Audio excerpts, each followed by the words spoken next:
She don't need promises. She just wants the truth. I just like to help other people feel like they got their crap together, even though I don't have my crap together, but I can put a video together that shows you how to feel more on top of your game when life threatens to just totally throw you off the rails. She slips right through my hands. It shows up like nothing's changed. Yeah, she's wild when she wants, like she's never coming down. There's a storm in her blood, but I see heaven in her brown eyes. It kills me every time. She don't belong to anyone, but she's a little bit mine. Hello guys, don't mind my crazy appearance. I've just been working on packing and then stripping paint off of my dining room chairs, and it's been kind of a crazy day, so I look a little crazy. My hair is crazy, I have no makeup on, but that's just this channel. You're gonna get lots of real life unedited content here. Start this video by saying welcome. If you're new here, my name is Cassie. I am a Montana mama of 3, and I am moving. I'm moving, about an hour away from my current home. So not like across state or anything, but it's still, moving is always big. It's challenging in a lot of ways. And so I love home decor. I love cooking from scratch. I love natural living. I am a health and wellness coach. I am a registered nurse by trade. But I'm just a mom. Life is heavy sometimes, and we have to just figure out how to take care of our kids and take care of ourselves and just keep moving when we're physically, literally moving. So what does that look like for me? That looks like a lot of moving parts, right? Whenever you're preparing for a big move or a big change, it requires a lot of physical work, but also there's a lot of mental work that goes into it first. And at least to stay organized and to feel like it's not completely overwhelming, you have to put the mental work in first. And so I thought I would do a few things in this video. I'm going to bring you along and show you like how I'm deciding what to take, what to keep. I am trying to keep things pretty light, but I'm also lean more towards maximalism, not minimalism. So what I'm choosing to take may not be, you might look at what I take and think, wow, that's a lot. Or you might look at it and think that's not very much at all. I just thought it may be helpful for you all in a similar phase of life to come along with me. So I'm going to show you how I'm making those kinds of decisions, how I stay organized while I'm packing up my entire life. So you're going to get decluttering tips, but you're also going to get just some real raw stuff, because this is hard. And if you are going through this, part of why I'm filming this is because, well, it helps me stay accountable, because I feel like I have somebody that's watching and cheering me on, and I check in with, and I'm like, this is what I'm doing. So it's accountability for me. Also, I just like to help other people feel like they got their crap together, even though I don't have my crap together, but I can put a video together that shows you how to feel more on top of your game when life threatens to just totally throw you off the rails. And boy, howdy, there are seasons. The moving, so even though today is my first day of actually packing, the plan for this came weeks ago. And that looks like this here. In my planner, I have some notes and things, and the details don't really matter. But what I'm going to say to you is, if you can start out with a plan, you're going to be already ahead of the game, because making out this actually started with a complete brain dump. I just vomited everything on a page, everything that needed to be moved and needed to happen in all the different areas, and everything I was thinking about. It started with just a mental vomit of just words on a page, getting it out of my head so it doesn't recirculate. That's the first step. And that alone will make you feel like you've got your crap together. And then the second step is just to pick one thing from all of that I could work on that day. I love this one because starting with one small task is powerful. It creates momentum. When you're moving, decluttering, or rebuilding any part of your life, your brain often gets overwhelmed. And when you go to that place of overwhelm, when you think about the size of the entire project at once, you feel like you've failed before you've even started. But one tiny action, doing one thing from your list, actually signals safety, progress, and capability instead of stress and basically paralysis by analysis. This part is often overlooked because people think, I have to feel motivated before I take action, when actually, in reality, motivation comes after you begin. Something I am fond of saying to my coaching clients is that the hardest wait at the gym is often the front door. And what I mean by that is getting started is often the hardest part. Once you get going, the motivation usually comes later. So packing one drawer, labeling one box, clearing one corner may seem insignificant, but those tiny wins, that first step, brain dumping everything, circling one thing to do, it actually is a big win overall because it will build confidence, it will reduce your mental clutter, and make the next steps feel easier.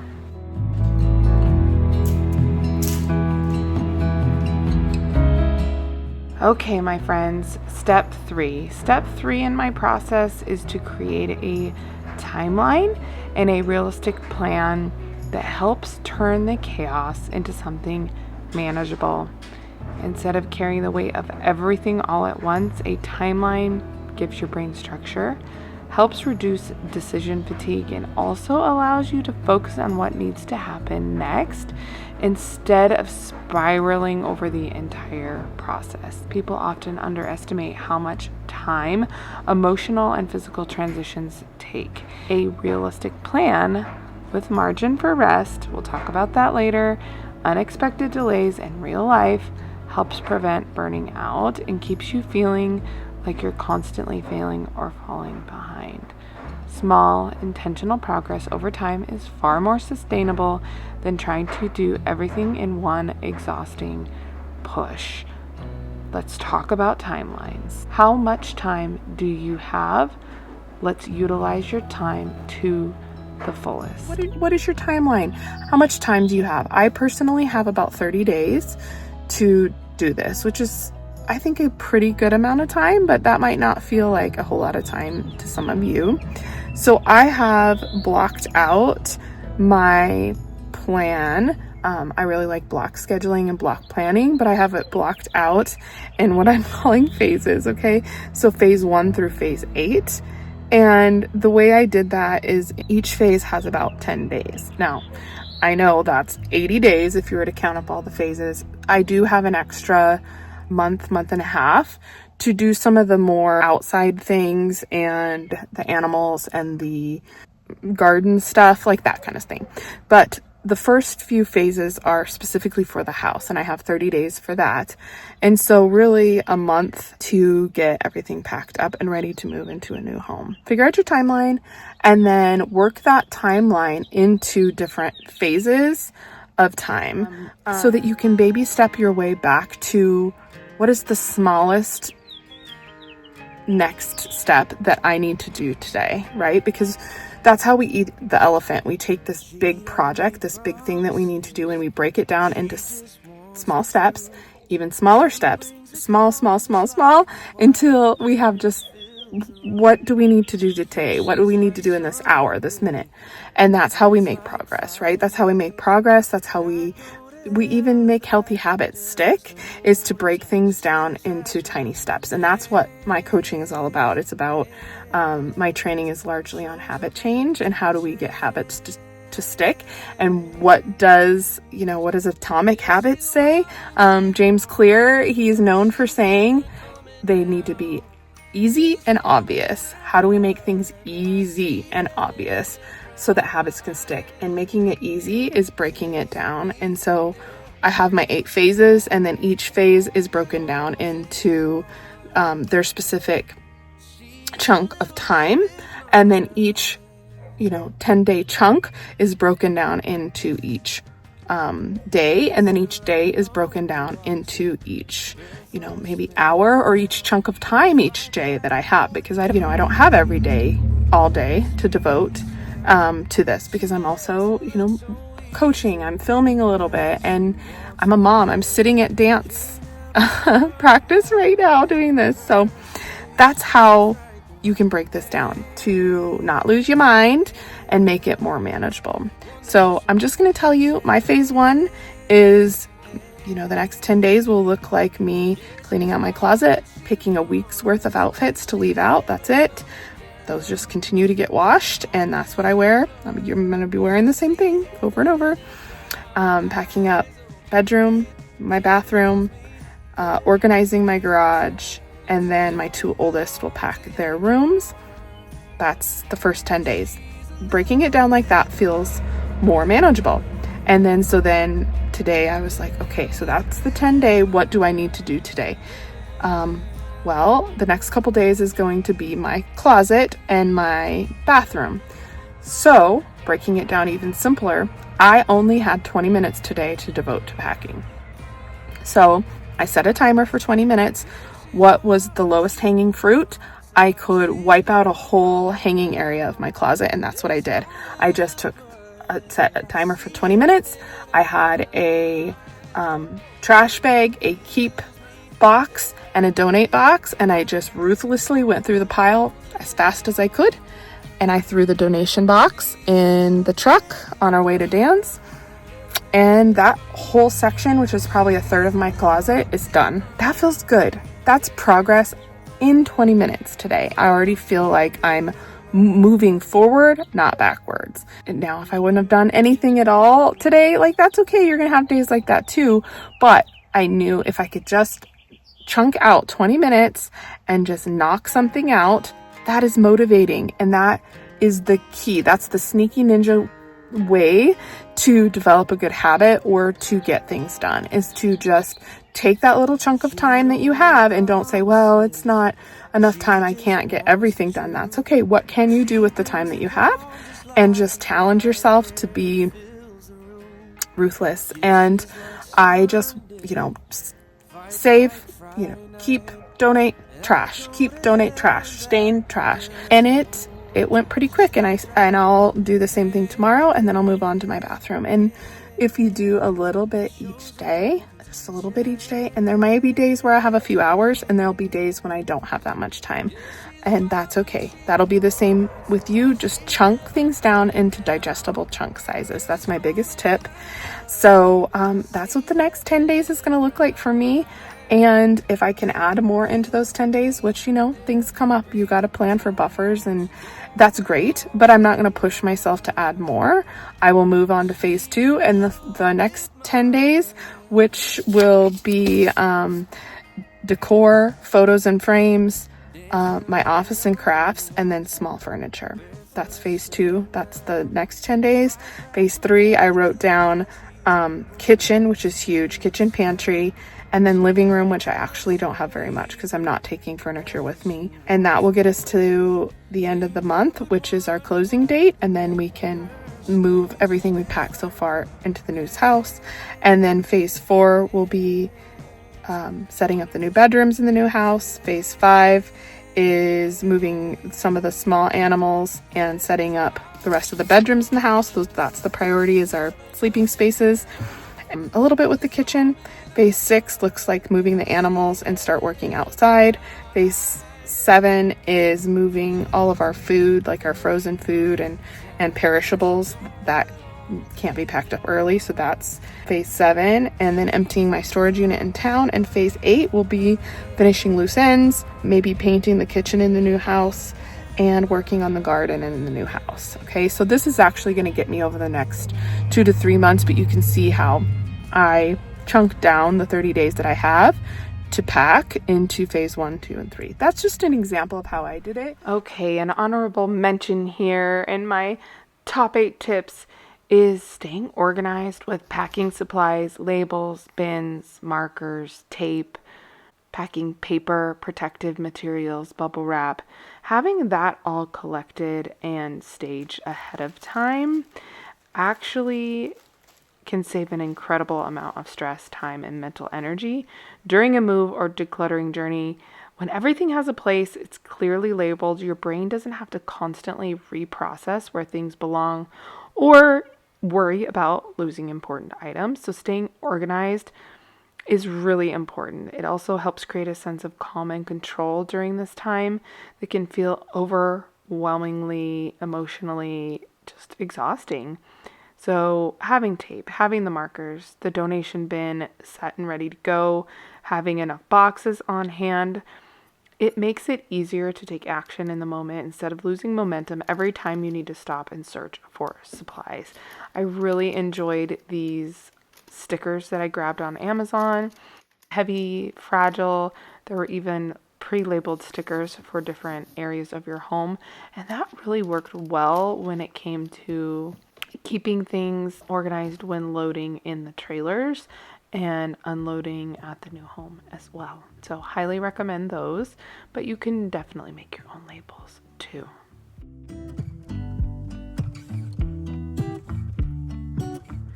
My 7th tip for you is all about cleaning and decluttering as you go. I know things do get worse before they get better when you're packing and moving. That is true. But if you can get rid of things, clean as you go, this really helps prevent overwhelm from piling up later. Instead of creating bigger messes in the middle of an already stressful transition, you're steadily creating more peace, more clarity, and usable space with each step forward.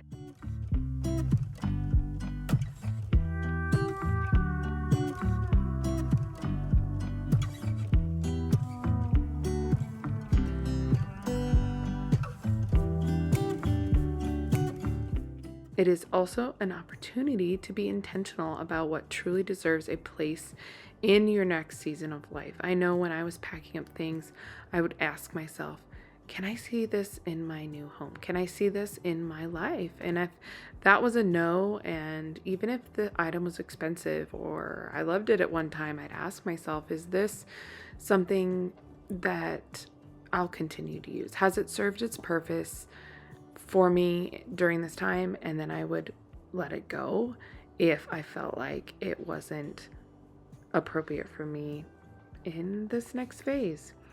And that's okay. Letting go little by little feels far less exhausting emotionally and physically than trying to tackle everything at once. And it helps your new space feel lighter, calmer, and more organized from the very beginning.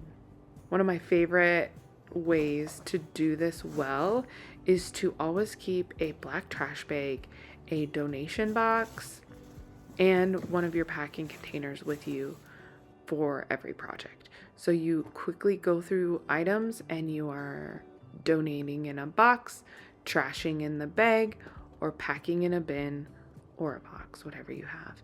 And that it can go pretty quickly with that method. Figure out your timeline, make a plan, break it down into little chunks, execute daily little bits.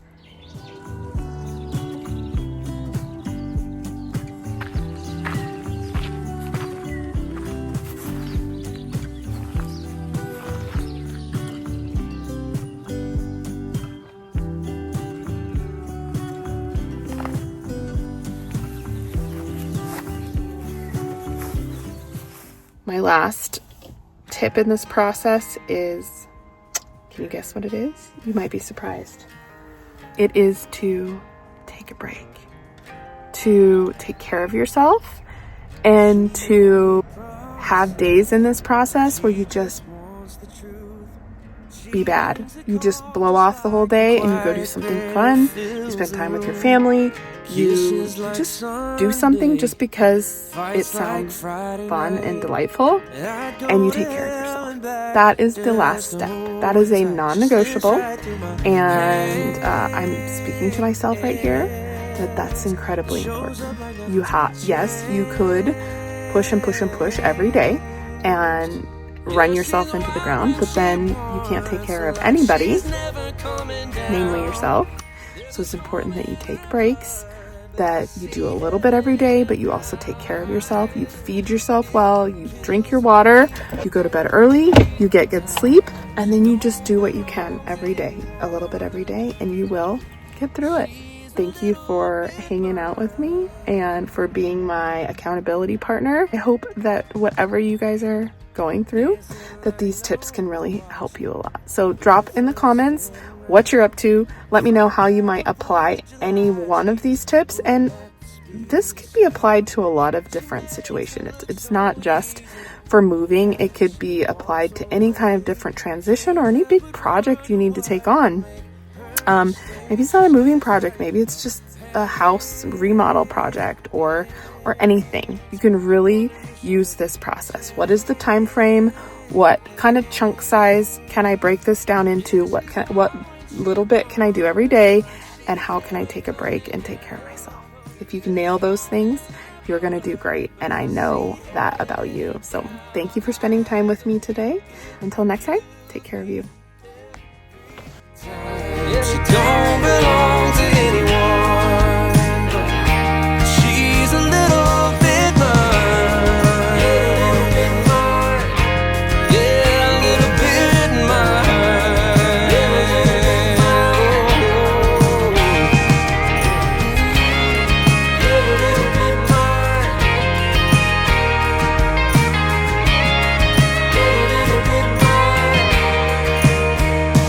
Yeah, she's wild when she wants, like she's never coming down. There's a storm in her blood, but I see heaven in her brown eyes.